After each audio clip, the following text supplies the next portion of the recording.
Hi friends, ಎಲ್ಲರಿಗೂ ನಮಸ್ಕಾರ. ಇವತ್ತಿನ ವಿಡಿಯೋದಲ್ಲಿ ನಾನು ಒಂದು ತುಂಬ ಡಿಫ್ರೆಂಟ್ ಆಗಿರುವಂಥ ಡಿಸೈನನ್ನು ನಿಮಗೆ ತೋರಿಸ್ತಾ ಇದ್ದೀನಿ. ಒಂದು ಡಿಫ್ರೆಂಟ್ ನೆಕ್ ಶೇಪಲ್ಲಿ ಸಿಂಪಲ್ ಆಗಿದ್ದರೂ ಸೂಪರ್ ಆಗಿರಬೇಕು. ಮತ್ತು 2 ಕಲರ್ ಮಾತ್ರ ಯೂಸ್ ಮಾಡಿ ನಾನು ವರ್ಕ್ ಮಾಡ್ತಾ ಇರುವಂಥ ಡಿಸೈನ್ ಇದು. ಬ್ಲೌಸ್ ಡಿಸೈನು ಏನಂತಂದರೆ ಇದು ಅವರು ತುಂಬ ಅರ್ಜೆಂಟಲ್ಲೇ ಕೊಟ್ಟರು ಅಂತ ಅಂದ್ಕೊಳ್ಳಿ. ಊರಬ್ಬ ಇತ್ತು, ಒನ್ ಡೇಲೇ ಮಾಡಿಕೊಡ್ಬೇಕು ಅಂತ ಕೇಳ್ತಾಯಿದ್ರು. ಮತ್ತು ಅದು 2500 ರುಪೀಸ್ ಏನೋ ಸ್ಯಾರಿ ಕೊಟ್ಟಿದ್ರು ಅವರು. 2500 ಸ್ಯಾರಿ ಕೊಟ್ಟಿರೋದ್ರಿಂದ ಪ್ಯಾಚ್ ವರ್ಕು ಮತ್ತು ನೆಕ್ಸ್ಟು ಇನ್ನು ಬೇರೆ ಏನಾದರೂ ಡಿಸೈನ್ ಮಾಡಿದ್ರೆ ನಂಗೆ ಅಷ್ಟೊಂದು ಇಷ್ಟ ಆಗ್ತಾಯಿಲ್ಲ. ನನಗೆ ಮಿಷಿನ್ ವರ್ಕ್ ಹಾಕ್ಸ್ಕೋಬೇಕು ಅಂತ ತುಂಬ ಇಷ್ಟ ಆಗ್ತಾಯಿದೆ. ದಯವಿಟ್ಟು ಮಿಷಿನ್ ವರ್ಕ್ ಹಾಕ್ಕೊಡಿ ಅಂತ ಕೇಳಿದ್ರು. ನನಗೂ ಸ್ವಲ್ಪ ಭಯನೇ ಆಯಿತು, ಯಾಕಂದರೆ ಅಷ್ಟು ಅರ್ಜೆಂಟಾಗಿ ನನಗೆ ಬೇರೆ ಮದುವೆ ಆರ್ಡರ್ಸ್ ಬೇರೆ ಇದೆ. ಅದ್ರ ಜೊತೆಗೆ ನಾನು ಇದನ್ನು ಫಿನಿಷ್ ಮಾಡಿ ಮತ್ತು ವರ್ಕು ಕೊಟ್ಟು ಅವ್ರಿಗೆ ನಾನು ಎಲ್ಲ ಯಾವ ರೀತಿಯಾಗಿ ಮ್ಯಾನೇಜ್ ಮಾಡೋದು ಅಂತ ಥಿಂಕ್ ಮಾಡ್ತಾ ಇರಬೇಕಾದ್ರೆ ನನಗೆ ಒಂದು ತಲೆಯಲ್ಲಿ ಹೊಳೆದಿದ್ದು ಏನಂತಂದರೆ, ಸಿಂಪಲ್ ಆಗಿದ್ದರೂ ಸೂಪರಾಗಿ ಕಾಣಬೇಕು, ಆ ಥರ ಡಿಸೈನ್ ಹಾಕ್ಕೊಟ್ಬಿಡೋಣ. ಆಮೇಲೆ ನೆಕ್ಕು ಅಷ್ಟೇ ಡಿಫ್ರೆಂಟ್ ಶೇಪಾಗಿರಲಿ, ಆವಾಗ ಒಂದು ಸ್ಪೆಷಾಲಿಟಿ ಅನ್ನೋದು ಕಾಣಿಸುತ್ತೆ ಆ ಬ್ಲೌಸಲ್ಲಿ. ಆಮೇಲೆ ತುಂಬ ಅರ್ಜೆಂಟಾಗಿ ಮಾಡಿಕೊಟ್ರು ಪರವಾಗಿಲ್ಲ, ನೆಕ್ ಶೇಪೆಲ್ಲ ಚೇಂಜಾಗಿ ಹಾಕಿದ್ದಾರೆ. ಮತ್ತು ಡಿಸೈನು ಒಂದು ಲೆವೆಲ್ ಈಕ್ವಲಾಗಿ ಒಂದೇ ಲೆವೆಲಲ್ಲಿದ್ದರೆ ಅದು ತುಂಬ ಲುಕ್ಕು ಚೆನ್ನಾಗಿ ಕಾಣಿಸುತ್ತೆ ಅನ್ನೋದು ಅವ್ರ ಮೈಂಡಲ್ಲಿ ಬರುತ್ತೆ ಅಂತ ನನಗನ್ನಿಸ್ತು. ಆವಾಗ ನಾನೇನು ಮಾಡಿದೆ ಅಂತಂದರೆ, ನಾನು ಈ ಥರ ನೆಕ್ ಶೇಪ್ನ ಹಾಕ್ಕೊಂಡೆ. ಶೈನಿಂಗ್ ಗೋಲ್ಡ್ ಕಲರ್ ಜರೀಲಿ ನಾನು ಅದು ನೆಕ್ಲೈನೆಲ್ಲ ಡ್ರಾ ಮಾಡ್ಕೊಂಡ್ಮೇಲೆ ನಾನು ಕೆಲವೊಂದು ಡಿಸೈನ್ಸ್ಗೆ ಫಸ್ಟ್ ನೆಕ್ಲೈನ್ನ ಡ್ರಾ ಮಾಡ್ಕೋತೀನಿ. ಕೆಲವೊಂದು ಡಿಸೈನ್ಸ್ಗೆ ನಾನು ನೆಕ್ಲೈನ್ನ ಡ್ರಾ ಮಾಡ್ಕೊಳ್ದೇನೆ ಎಂಬ್ರಾಯ್ಡ್ರಿ ಮಾಡಿ ಆಮೇಲೆ ನೆಕ್ಸ್ಟು ನಾನು ವರ್ಕ್ ಅನ್ನೋದನ್ನ ಹಾಕ್ತೀನಿ. ಓಕೆನಾ. ನೋಡಿ, ಇವಾಗ ನಾನು ಅಂದರೆ ಪೈಪಿಂಗ್ ಥ್ರೆಡ್ನ ಯೂಸ್ ಮಾಡಿ ಅದ್ರ ಮೇಲೆ ಗೋಲ್ಡ್ ಕಲರ್ ಶೈನಿಂಗ್ ಅದು ಯೆಲ್ಲೋ ಕಲರ್, ಒಂಥರ ಯೆಲ್ಲೋ ಮತ್ತು ಗೋಲ್ಡ್ ಮಿಕ್ಸಿಂಗಲ್ಲಿ ಸ್ಯಾರಿ ಇತ್ತು. ಆ ಕಲರಲ್ಲಿ ನಾನು ಆ ಥ್ರೆಡ್ ಪೈಪಿಂಗ್ ಮೇಲೆ ಫಿಲ್ಲಿಂಗ್ ಅನ್ನೋದನ್ನ ಕೊಡ್ತಾಯಿದ್ದೀನಿ.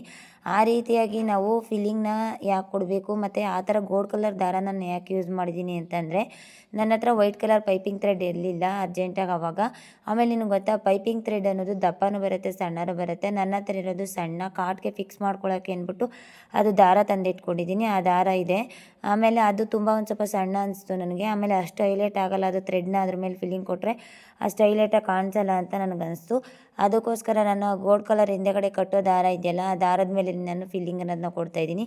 ಈ ಥರ ಗೋಲ್ಡ್ ಕಲರ್ ದಾರನ ಯೂಸ್ ಮಾಡಿ ನಾವು ಡಬಲ್ ಕಲರ್ ಇದು ಥ್ರೆಡ್ ಫಿಲ್ಲಿಂಗ್ ಕೊಟ್ಟರೆ ತುಂಬ ಚೆನ್ನಾಗಿ ಕಾಣಿಸುತ್ತೆ. ಅದು ತುಂಬ ಸೂಪರಾಗಿ ಬರುತ್ತೆ ಅದು ಡಿಸೈನು, ಅಷ್ಟೇ ಚೆನ್ನಾಗೂ ಕೂಡ ಇರುತ್ತೆ. ಓಕೆನಾ. ನೋಡಿ, ಇವಾಗ ನಾನು ಅಲ್ಲಿ ಯಾವ ಥರ ನಾನು ವರ್ಕ್ ಆಗ್ತಾಯಿದ್ದೀನಿ ಅಂತ ನೀವು ಅಷ್ಟೇ ಅದೇ ಥರ ನಾನು ಯಾವ ಥರ ನೋಡಿ, ಶಾರ್ಪ್ನೆಸ್ಸು ಅಷ್ಟೇ ಕೆಳಗಡೆ ಮೂತಿ ಕೊಟ್ಟಿದ್ದೀನಲ್ವ, ಅದು ಕೆಳಗಡೆ ಅದು ನೆಕ್ಲೈನು ಮತ್ತು ಇಲ್ಲಿ ಸೈಡಲ್ಲಿ ಒಂದು ಶೇಪ್ ಕೊಟ್ಟಿದ್ದೀನಲ್ವ, ಈ ಥರ ಶೇಪ್ನ ಕೊಟ್ಟಿರಬೇಕಾದ್ರೆ ನಾನು ಅಲ್ಲಿ ಥ್ರೆಡ್ ಮೇಲೆ ಫಿಲ್ಲಿಂಗ್ ಕೊಡಬೇಕಾದ್ರೆ ಎಷ್ಟು ಶಾರ್ಪಾಗಿ ನಾನು ಕೊಟ್ಟಿದ್ದೀನಿ ಅಂತ ನೋಡಿ, ಅಷ್ಟೇ ಶಾರ್ಪಾಗಿ ನೀವು ಕೂಡ ಕೊಡಬೇಕಾಗತ್ತೆ. ಓಕೆನಾ. ನೋಡಿ, ಇವಾಗ ನಾನು ಅದೆಲ್ಲ ಕೊಟ್ಟಾದಮೇಲೆ ಅದನ್ನು ನಾನು ಥ್ರೆಡ್ ಪೈಪಿಂಗ್ ಮೇಲೆ ಕೊಟ್ಟಾದಮೇಲೆ ಅದನ್ನು ಕಟ್ ಮಾಡಿಕೊಂಡು ಬಾಲ್ ಚೈನ್ನ ಅಟ್ಯಾಚ್ ಮಾಡ್ತೀನಿ. ಇವಾಗ ಬಾಲ್ ಚೈನ್ನ ಅಷ್ಟೇ ಅಟ್ಯಾಚ್ ಮಾಡಬೇಕಾದ್ರೆ ನೋಡಿ, ಮಧ್ಯ ಸ್ವಲ್ಪ ಪಿಂಕ್ ಕಲರ್ನ ಕೊಡೋಣ ಅಂದರೆ, ಬ್ಲೌಸು ಪಿಂಕ್ ಕಲರ್ ಇತ್ತು, ಆ ಪಿಂಕ್ ಕಲರ್ ಅನ್ನೋದನ್ನ ಫಿಲ್ಲಿಂಗ್ ಕೊಡೋಣ ಥ್ರೆಡ್ ಮೇಲೆ ಅಂತ ಅಂದ್ಬಿಟ್ಟು ಕೊಟ್ಟಿದ್ದೀನಿ. ಕ್ರಾಸಾಗಿ ಕೊಡೋಣ ಅಂದ್ಬಿಟ್ಟು ಕ್ರಾಸಾಗಿ ಕೊಡ್ತಾಯಿದ್ದೀನಿ, ಯಾಕಂದರೆ ಫುಲ್ಲು ಪ್ಲೇನ್ ಆಗಿಬಿಡುತ್ತೆ. ಈಗ ಗೋಲ್ಡ್ ಕಲರ್ ಶೈನಿಂಗ್ ಜೆರಿ ಥ್ರೆಡ್ನ ನಾನು ಯೂಸ್ ಮಾಡಿ ಅದು ನೆಕ್ಲೈನ್ ಹಾಕಿರೋದ್ರಿಂದ, ಮತ್ತು ಅದು ಥ್ರೆಡ್ ಪೈಪಿಂಗ್ ಮೇಲೆ ನಾನು ಅದು ಕೂಡ ಗೋಲ್ಡೇ ಇರೋದ್ರಿಂದ, ನಾನಿವಾಗ ಅದ್ರ ಮೇಲೆ ಏನಾದರೂ ಸ್ವಲ್ಪನಾದರೂ ಪಿಂಕ್ ಕಲರ ಏನೋ ಒಂದು ಸ್ವಲ್ಪ ಲಿಟ್ಲು ಬಿಟ್ ಚೇಂಜಸ್ ಮಾಡ್ಕೊಂಡ್ವಿ ಅಂದರೆ ಸ್ವಲ್ಪ ಹೈಲೈಟ್ ಆಗುತ್ತೆ ಡಿಸೈನು. ಇಲ್ಲಾಂದರೆ ಅದು ಹೈಲೈಟ್ ಆಗೋಲ್ಲ. ಓಕೆನಾ. ಅದು ಹೈಲೈಟ್ ಆಗೋಲ್ಲ. ಅದಕ್ಕೋಸ್ಕರ ನಾನೇನು ಮಾಡಿದೆ, ಬ್ಲೌಸ್ ಕಲರ್ನ ತೊಗೊಂಡು ಅದ್ರ ಮೇಲೆ ಫಿಲ್ಲಿಂಗ್ ಅನ್ನೋದನ್ನ ಕೊಟ್ಟೆ. ಅದ್ರ ಮೇಲೆ ಥ್ರೆಡ್ ಪೈಪಿಂಗ್ ಮೇಲೆ ಫಿಲ್ಲಿಂಗ್ ಅನ್ನೋದನ್ನ ಕೊಟ್ಟಿದ್ದೀನಿ. ನೆಕ್ಸ್ಟ್ ಇವಾಗ ಬಾಲ್ ಚೈನ್ನ ಹಾಕ್ಬಿಟ್ಟು ವರ್ಕ್ ಮಾಡ್ತೀನಿ ಇವಾಗ. ಅದಕ್ಕೆ ಸ್ವಲ್ಪ ಸ್ಪೇಸ್ ಕೊಟ್ಟಿರೋದು ನಾನು, ಥ್ರೆಡ್ ಪೈಪಿಂಗ್ನ ಮಾಡಬೇಕಾದ್ರೆ ಸ್ವಲ್ಪ ಸ್ಪೇಸ್ ಕೊಟ್ಟಿದ್ದೀನಿ. ಅದಕ್ಕೆ ಜರಿ ಹಾಕೋಬೇಕಲ್ವ ಬಾಲ್ ಚೈನ್ ಅಟ್ಯಾಚ್ ಮಾಡೋಕ್ಕೆ, ಅದಕ್ಕೇ ಸ್ವಲ್ಪ ಜರಿನ ಹಾಕ್ಕೊಳ್ತಾ ಇದ್ದೀನಿ. ನಾನು ಫಸ್ಟ್ ಏನಂತ ಅಂದ್ಕೊಂಡೆ ಅಂತಂದರೆ, ಫಸ್ಟ್ ಇವಾಗ ನಾನು ಆ ಬಾಲ್ ಚೈನ್ ಅಟ್ಯಾಚ್ ಮಾಡೋ ಮುಂಚೆಗೆ ನಾನು ಏನು ಫಿಲ್ಲಿಂಗ್ನ ಕೊಡಬೇಕು ಅಂತ ಅಂದ್ಕೊಂಡಿದ್ದೀನೋ ಶೇಪು, ಅದರ ಕೆಳಗಡೆ ಡಿಸೈನು, ಅದನ್ನು ಫಸ್ಟು ಮಾಡ್ಕೊಬಿಡೋಣ ಅಂತ ನನಗನ್ನಿಸ್ತು. ಯಾಕಂದರೆ ಬಾಲ್ ಚೈನ್ನ ನಾನು ಅಟ್ಯಾಚ್ ಮಾಡಿದ್ರೆ ಏನಾಗುತ್ತೆ ಅಂತಂದರೆ, ಬಾಲ್ ಚೈನ್ ಮೇಲೆ ಹೋಗಿ ಈ ಥರ ನಾನು ಲೀಫ್ನ ಕರ್ವ್ ಶೇಪಲ್ಲಿ ಲೀಫ್ನ ಕೊಡಬೇಕಾದ್ರೆ ಬಾಲ್ ಚೈನ್ ಮೇಲೆ ಹೋಗಿ ನೀಡಲ್ಲಿ ಕುತ್ಕೋತು ಅಂದರೆ ಬಾಲ್ ಚೈನ್ ಡ್ಯಾಮೇಜ್ ಆಗುತ್ತೆ. ಮತ್ತು ಆ ಬಾಲ್ ಚೈನ್ ಪಕ್ಕದಲ್ಲಿ ನಾನು ಆ ಲೀಫ್ ಫಿಲ್ಲಿಂಗ್ ಅನ್ನೋದನ್ನ ಕೊಡಬೇಕಾದ್ರೆ ಏನಾಗುತ್ತೆ, ಲೀಫು ಶೇಪ್ ಅನ್ನೋದನ್ನ ನಾವು ತೊಗೊಳಕ್ಕಾಗಲ್ಲ. ಯಾಕಂದರೆ ಅದು ಬಾಲ್ ಚೈನ್ನ ನಾನು ಅಟ್ಯಾಚ್ ಫಸ್ಟೇ ಮಾಡಿಬಿಟ್ರೆ, ಆ ಬಾಲ್ ಚೈನ್ ನನ್ನ ಹತ್ರ ಹೋಗ್ತಾಯಿದೆ ನೀಡಲ್ ತಡೆ ಪಕ್ಕಕ್ಕೆ ಸರಿಸೋಣ ಅಂದರೆ ಅದು ಫಿನಿಶಿಂಗ್ ಔಟ್ ಆಗುತ್ತೆ. ನನಗಾಗಿರೋ ಎಕ್ಸ್ಪೀರಿಯೆನ್ಸ್ನ ನಾನು ನಿಮ್ಗೆ ಶೇರ್ ಮಾಡ್ತಾಯಿದ್ದೀನಿ. ಆ್ಯಕ್ಚುಲಿ ಹೇಳ್ಬೇಕಂದ್ರೆ ನಾನು ಈ ಡಿಸೈನ್ನ ಒಂದು 50 ಮಿನಿಟ್ಸಲ್ಲಿ ಮಾಡಿಬಿಟ್ಟೆ. ಇದನ್ನ ಅಷ್ಟು ಸುಲಭವಾಗಿ ಮಾಡ್ಬೋದು. ಅಂದರೆ ಈ ಥರ ಲೀಫ್ ಡಿಸೈನ್ಸ್ ಎಲ್ಲ ನೀವು ಡ್ರಾ ಮಾಡ್ಕೋಬೇಕು. ಲಾಸ್ಟಲ್ಲಿ ನೋಡಿ ಇದು ಯಾವ ಥರ ಫಿನಿಶಿಂಗ್ ಲುಕ್ ಕಾಣಿಸುತ್ತೆ ಅಂತ. ಅವ್ರು ವೇರ್ ಮಾಡಿರೋದನ್ನು ಕೂಡ ನಾನು ಫೋಟೋನ ತಮ್ನೇಲ್ ಮೇಲೆ ಅಪ್ಲೋಡ್ ಮಾಡ್ತೀನಿ, ನೋಡೋರಂತೆ. ಓಕೆನಾ. ನೋಡಿ ಅಲ್ಲಿ ಎಷ್ಟು ಚೆನ್ನಾಗಿ ಬರ್ತಾಯಿದೆ ಅದ್ರ ಮೇಲೆ ಅದು ಡಿಸೈನ್ ಅಂದರೆ ತುಂಬ ಚೆನ್ನಾಗಿ ಬರ್ತಾಯಿದೆ, ಸಖತ್ ಮಸ್ತಾಗಿದೆ ಅದು ಏನಪ್ಪ ಡಿಸೈನು. ಈ ಥರ ಲೀಫ್ ಶೇಪೆಲ್ಲ ನೀವು ಡ್ರಾ ಮಾಡಬೇಕು. ಈ ರೀತಿಯಾದ ಲೀಫ್ ಶೇಪ್ನ ಡ್ರಾ ಮಾಡಬೇಕಾದ್ರೆ ಆ ಲೀಫ್ ಅನ್ನೋದು ಒಂದೇ ಈಕ್ವಲ್ ಆಗಿರಬೇಕು, ಏರುಪೇರು ಒಂದು ಇರಬಾರ್ದು. ಯಾಕಂದರೆ ಒಂದನ್ನು ನಾವು ಯಾವ ರೀತಿಯಾಗಿ ಶೇಪ್ ಕೊಟ್ಟಿದ್ದೀವಿ ಮತ್ತು ಒಂದನ್ನು ಯಾವ ರೀತಿಯಾಗಿ ಲೆಂತ್ ಕೊಟ್ಟಿದ್ದೀವೋ ಎಲ್ಲನೂ ಅದೇ ಥರನೇ ತೊಗೋಬೇಕಾಗುತ್ತೆ.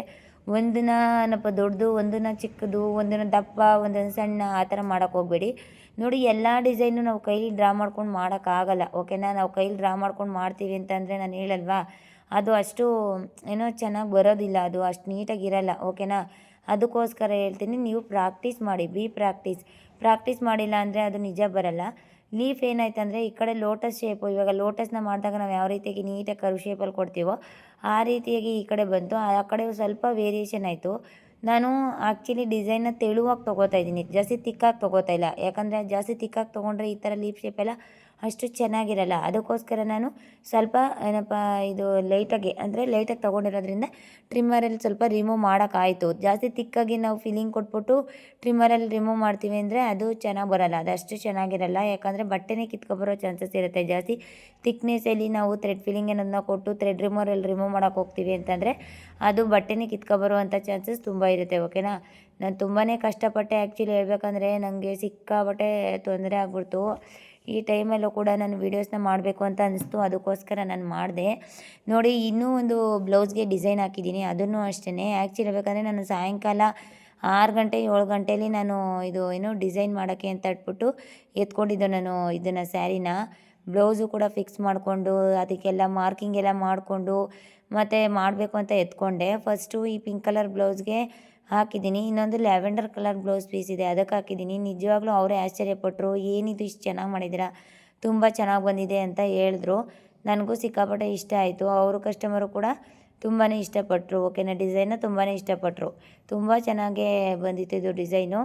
ನೋಡಿ ಏನಪ್ಪ ಎಷ್ಟು ನೀಟಾಗಿ ನಾನು ಫಿನಿಷಿಂಗನ್ನು ಕೊಡ್ತಾ ಹೋಗ್ತಾಯಿದ್ದೀನಿ. ಇದು ನಿಮಗೆ ಗೊತ್ತಾಗಿಲ್ಲ ಈ ಥರ ಲೀಫ್ ಶೇಪ್ ಮಾಡೋಕ್ಕೆ ಒಂದೇ ಈಕ್ವಲಾಗಿ ಬರ್ತಾಯಿಲ್ಲ ಅಂತಂದರೆ, ನೀವು ಪಕ್ಕದಲ್ಲಿ ಆ ಥ್ರೆಡ್ ಮೇಲೆ ಫಿಲ್ಲಿಂಗ್ ಕೊಟ್ಟ ಮೇಲೆ 1 ಇಂಚ್ಗೆ ಏಕ್ಸ ನೀವೇನು ಶೇಪು ತೆಗ್ದಿದ್ದೀರೋ ಅದನ್ನು 1 ಇಂಚ್ಗೆ ಏಕ್ಸ ಮಾರ್ಕ್ ಮಾಡ್ಕೊಂಡು ಹೋಗೋದ್ಮೇಲೆ ನೀವೇನು 1 ಇಂಚ್ಗೆ ಮಾರ್ಕ್ ಮಾಡಿದ್ದೀರೋ ಆ ಮಾರ್ಕಿಂಗ್ ಒಳಗಡೆನೇ ಈ ಥರ ಲೀಫ್ ಶೇಪ್ನ ಫಿಲ್ಲಿಂಗ್ ಅನ್ನೋದನ್ನ ಕೊಡಿ. ಓಕೆನಾ. ಈ ರೀತಿಯಾಗಿ ಲೀಫ್ ಶೇಪ್ ಅನ್ನೋದನ್ನ ಫಿಲ್ಲಿಂಗ್ ಅನ್ನೋದನ್ನ ಕೊಟ್ವಿ ಅಂತಂದರೆ ತುಂಬ ಚೆನ್ನಾಗಿ ಬರುತ್ತೆ. ಎಷ್ಟು ಮಸ್ತಾಗಿ ಬರ್ತಾಯಿದೆ ಅಂತ ನೋಡಿ. ಅಲ್ಲಿ ಸ್ವಲ್ಪ ಎಕ್ಸ್ಟ್ರಾ ಥ್ರೆಡ್ಸ್ ಎಲ್ಲ ಇತ್ತು ಮೇಲೆ ಕಟ್ ಮಾಡಿರೋದು, ಅದನ್ನೆಲ್ಲ ರಿಮೂವ್ ಮಾಡಬೇಕಾಗಿತ್ತು. ಅದಕ್ಕೆ ನೀಟಾಗಿ ಫಿನಿಷಿಂಗ್ ಅನ್ನೋದು ನೀಟಾಗಿರಬೇಕು, ಅದಕ್ಕೆ ರಿಮೂವ್ ಮಾಡ್ತಿದ್ದೆ. ನೆಕ್ಸ್ಟ್ ಇವಾಗ ನಾನು ಬಾಲ್ ಚೈನ್ ಅಟ್ಯಾಚ್ ಮಾಡ್ಕೊತಾ ಇದ್ದೀನಿ. ಈಗ ಬಾಲ್ ಚೈನ ನಾನು ಅಟ್ಯಾಚ್ ಮಾಡಿಕೊಂಡ್ರೆ ಬಾಲ್ ಚೈನ್ ಡ್ಯಾಮೇಜ್ ಆಗೋ ಚಾನ್ಸಸ್ ಏನಿರಲ್ಲ. ಯಾಕಂದರೆ ನಾನು ಆಲ್ರೆಡಿ ಇದು ಎಲ್ಲ ಫಿನಿಷಿಂಗ್ ನೀಟಾಗಿ ಡಿಸೈನ್ಸ್ ಎಲ್ಲ ಮುಗಿಸಿರೋದ್ರಿಂದ ಕಾರಣ ನಾನು ಯಾವ ರೀತಿಯಾಗಿ ಶೇಪ್ ಇದೆಯೋ ಆ ರೀತಿಯಾಗಿ ಬಾಲ್ ಚೈನ್ ಇಟ್ಕೊಂಡು ವರ್ಕ್ ಆಗ್ತಾ ಹೋಗೋದು. ತುಂಬ ಜನ ಬಾಲ್ ಚೈನ್ಗೆ ಯಾವ ಸ್ಟಿಚ್ ಯಾವ ನಂಬರ್ನ ಫಿಕ್ಸ್ ಮಾಡ್ಕೋಬೇಕು ಹೇಳಿ ಅಂತ ತುಂಬ ಜನ ಮೈಂಡಲ್ಲಿ ಡೌಟ್ ಇರುತ್ತೆ. 2 ಕಾಲು ಎರಡು ಕಾಲಿಗೆ ಏನಪ್ಪ ನೀವು ಅದನ್ನ ಆರೋ ಮಾರ್ಕ್ನ ಕೂರಿಸ್ಕೊಂಡು ಫಿಕ್ಸ್ ಮಾಡಿಕೊಂಡು ಲಿವರ್ನ ನೀವು ಈ ಇದ್ರ ಮೇಲೆ ಬಾಲ್ ಚೈನ್ ಮೇಲೆ ಹಾಕ್ಬೋದು. ಅದು ಡಿಪೆಂಡ್ ಅಪಾನ್ ಸೈಜ್ ಮೇಲೆ ಡಿಪೆಂಡ್ ಆಗುತ್ತೆ. ಇವಾಗ ಬಾಲ್ ಚೈನು ಸ್ವಲ್ಪ ನಾನು ಮೀಡಿಯಮ್ ಸೈಜ್ ಇರೋದನ್ನೇ ಯೂಸ್ ಮಾಡ್ತೀನಿ, ಅತಿ ದಪ್ಪ ಏನು ಯೂಸ್ ಮಾಡಲ್ಲ ನಾನು ಬಾಲ್ ಚೈನ. ಅತಿ ಸಣ್ಣನೂ ಕೂಡ ಯಾವುದನ್ನೂ ಯೂಸ್ ಮಾಡಲ್ಲ, ಮೀಡಿಯಮ್ ಸೈಜಾಗಿರೋ ಬಾಲ್ ಚೈನ್ ಯೂಸ್ ಮಾಡ್ತೀನಿ. ತುಂಬ ಸಣ್ಣಕ್ಕಿರೋದು ಹಾಕ್ತಾರೆ ಏನೂ ಕಾಣೋದೇ ಇಲ್ಲ, ತುಂಬ ದಪ್ಪಕ್ಕಿರೋದು ಹಾಕ್ತಾರೆ ಅಷ್ಟು ಲುಕ್ ಇರಲ್ಲ. ಅದಕ್ಕೋಸ್ಕರ ಮೀಡಿಯಮ್ ಆಗಿರೋದನ್ನ ಯೂಸ್ ಮಾಡ್ತಾಯಿದ್ದೀನಿ. ಅದು ಏನು ಕೊಡುತ್ತೆ, ಒಂದು ಲುಕ್ ಅನ್ನೋದು ಕೊಡುತ್ತೆ. ನೋಡಿ ಇವಾಗ ಎಷ್ಟು ಚೆನ್ನಾಗಿ ಕಾಣಿಸ್ತಾ ಇದೆ. ಅಲ್ಲಿ ಮಧ್ಯ ಇದು ಗೋಲ್ಡ್ ಕಲರ್ ಚೈನಿಂಗ್ ಜರಿ ಮತ್ತು ಥ್ರೆಡ್ ಫಿಲ್ಲಿಂಗ್ ಕೊಟ್ಟಿದ್ನಲ್ವ, ಅದ್ರ ಮಧ್ಯೆ ಗ್ಯಾಪ್ ಇರೋದ್ರೂ ಅದು ಕ್ಲೋಸ್ ಆಗ್ತಾಯಿದೆ. ಅದು ನೋಡಿ ಎಷ್ಟು ನೀಟಾಗಿ ಕ್ಲೋಸ್ ಆಗ್ತಾಯಿದೆ ಅಂತ. ಈಗ ಮತ್ತೆ ಅದ್ರ ಪಕ್ಕದಲ್ಲಿ ಬಾಲ್ ಚೈನ್ ಮತ್ತೆ ಅಟ್ಯಾಚ್ ಮಾಡ್ತಾಯಿದ್ದೀನಿ. ನಿಮ್ಮ ಅನುಕೂಲ, ನಿಮಗೂ ಏನಾದರೂ ಅದು ಸ್ಟೋನ್ ಚೈನು ಬಾಲ್ ಚೈನ್ ಎರಡೂ ಅಟ್ಯಾಚ್ ಮಾಡಬೇಕು ಅಂದರೆ ನೀವು ಮಾಡ್ಕೋಬೋದು. ಓಕೆನಾ. ಈ ಥರ ಶೇಪ್ ತೆಗೆದಾಗ ನಾವು ಆ ಕಾರ್ನರಲ್ಲಿ ಇವಾಗ ಮಿಡ್ಡಲ್ಲಿ ಇವಾಗ ಬೆರಳಿಂದ ಕೆಳಗಡೆ ಆ ಕಾರ್ನರ್ ಶೇಪ್ ತೆಗ್ದಿದ್ದೀನಲ್ಲ, ಅಲ್ಲಿ ಇನ್ನೊಂದು ಸ್ವಲ್ಪ ಬೆಂಡ್ ಮಾಡ್ಕೊಂಡು ತೆಗೆದು ಮ್ಯಾಂಗೋ ಡಿಸೈನ್ನ ಬೆಂಡ್ ಮಾಡಿರ್ತೀವಲ್ಲ ಅಲ್ಲಿ ಮ್ಯಾಂಗೋ ಡಿಸೈನ್ನ ಡ್ರಾ ಮಾಡಿಕೊಂಡು ಫುಲ್ಲು ಬ್ಲೌಸೆಲ್ಲ ವರ್ಕ್ ಹಾಕ್ಬೋದು. ಓಕೆನಾ. ಫುಲ್ಲು ಬ್ಲೌಸೆಲ್ಲ ವರ್ಕ್ ಹಾಕ್ಬೋದು, ತುಂಬ ಚೆನ್ನಾಗಿ ಕಾಣಿಸುತ್ತೆ ಅದು ಡಿಸೈನು. ಹೋಗ್ತಾ ಎಕ್ಸ್ಪೀರಿಯೆನ್ಸ್ ಆಯ್ತಾ ಇನ್ನೂ ಹೆಚ್ಚಿನ ಡಿಸೈನ್ಸ್, ಇನ್ನೂ ಹೊಸ ಡಿಸೈನ್ಸ್ನೇ ಹೇಳ್ಕೊಡೋಕ್ಕೆ ಟ್ರೈ ಮಾಡ್ತೀನಿ. ಯಾಕಂದರೆ ನೀವು ಹೊಸ ಡಿಸೈನ್ಸ್ನೆಲ್ಲ ಕಲಿತಾ ಇರಬೇಕು, ಕಸ್ಟಮರ್ಗೆ ಹಾಕ್ಕೊಡ್ಬೇಕು, ತುಂಬ ಅಟ್ರ್ಯಾಕ್ಷನ್ ಆಗಿ ಲುಕ್ ಕಾಣೋ ಥರ ನೀವು ಮಾಡಬೇಕು. ಓಕೆನಾ. ಯಾಕಂದರೆ ಒಂದೇ ಥರ ಡಿಸೈನ್ ಮೇಡಮ್ ಇವಾಗೇನು ಒಬ್ಬರು ಕಸ್ಟಮರ್ ಇನ್ನೊಂದು ಥರ ಇರ್ತಾರೆ, ಇನ್ನೊಬ್ಬರು ಕಸ್ಟಮರ್ ಇನ್ನೊಂದು ಥರ, ಒಂದೇ ಥರ ಡಿಸೈನ್ ಹಾಕ್ಬೋದಲ್ವ ಅಂತ ಕೇಳ್ಬೋದು. ನಮಗೆ ಪ್ರಾಕ್ಟೀಸ್ ಆಗಬೇಕಲ್ಲ, ಅಮೌಂಟ್ ಕಮ್ಮಿ ಸಿಕ್ಕಿದ್ರೂ ಪರವಾಗಿಲ್ಲ ನಮಗೆ, ಆದರೆ ನಮಗೆ ಪ್ರಾಕ್ಟೀಸ್ ಆಗಬೇಕು. ನಾವು ಎಲ್ಲ ಥರ ಡಿಸೈನ್ಸ್ನೂ ಟ್ರೈ ಮಾಡಬೇಕು. ಅದಕ್ಕೋಸ್ಕರ ನಾವೇನು ಮಾಡಬೇಕು ಅಂತಂದರೆ ಆರಾಮ್ಸೆ ಕಸ್ಟಮರ್ ಬಂದಾಗ ಒಂದು 100 ರೂಪಾಯಿ 200 ರೂಪಾಯಿ ಕಮ್ಮಿ ಆದರೂ ಪರವಾಗಿಲ್ಲ, ಹೊಸ ಹೊಸ ಡಿಸೈನ್ಸ್ನ ತೋರಿಸಿ ಮಾಡಿಕೊಡಿ. ನಿಮಗೊಂದು ಒಳ್ಳೆ ಎಕ್ಸ್ಪೀರಿಯೆನ್ಸ್ ಆಗುತ್ತೆ. ಓಕೆನಾ? ಯಾವ ರೀತಿಯಾಗಿ ಬಂತು ಫೈನಲ್ ಲುಕ್ ಅಂತ ಇವಾಗ ತೋರಿಸ್ತೀನಿ, ನೋಡೋರಂತೆ ಯಾವ ರೀತಿಯಾಗಿ ಬಂದಿದೆ ನೋಡಿ. ಫೈನಲ್ ಲುಕ್ ಅನ್ನೋದು ಈ ರೀತಿಯಾಗಿ ಬಂದಿದೆ. ಶೇಪ್ ನೋಡಿ ಎಷ್ಟು ಶಾರ್ಪ್ನೆಸ್ ಆಗಿದೆ ಮತ್ತು ಎಷ್ಟು ನೀಟಾಗಿದೆ ಅಂತ. ಯಾರಿಗೆ ಈ ಡಿಸೈನ್ ಇಷ್ಟ ಆಯಿತು ದಯವಿಟ್ಟು ಲೈಕ್ ಮಾಡಿ, ಶೇರ್ ಮಾಡಿ, ಸಬ್ಸ್ಕ್ರೈಬ್ ಆಗೋದನ್ನ ಮರಿಬೇಡಿ. ನಮ್ಮ ಚಾನಲ್ನ ಸಬ್ಸ್ಕ್ರೈಬ್ ಮಾಡ್ಕೊಳ್ಳಿ. ಕಮೆಂಟ್ಸ್ ಬಾಕ್ಸಲ್ಲಿ ಈ ಡಿಸೈನ್ ಹೇಗಿತ್ತು ಅಂತ ದಯವಿಟ್ಟು ತಿಳಿಸಿ. ಬೇಗ ತುಂಬ ಅರ್ಜೆಂಟ್ ಇರೋರಿಗೆ ಈ ರೀತಿಯಾದ ಡಿಸೈನ್ಸ್ ಎಲ್ಲ ನೀವು ಹಾಕ್ಕೊಡ್ಬೋದು. Thank you so much. I love you. Bye bye.